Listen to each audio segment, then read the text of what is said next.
Let us learn الحرف قاف.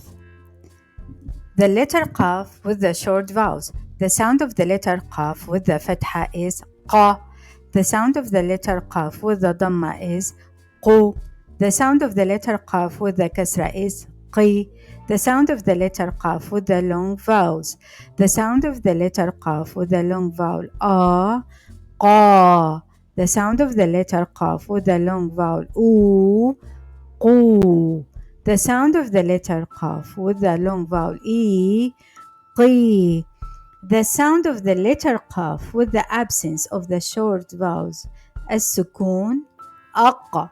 The letter qaf changes shape depending on its position in a word. Let's see some examples.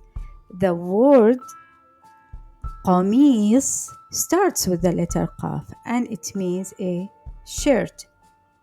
The word qarib starts with the letter qaf and it means a boat.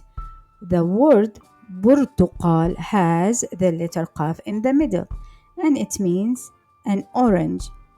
The word miqas has the letter qaf in the middle and it means a scissors.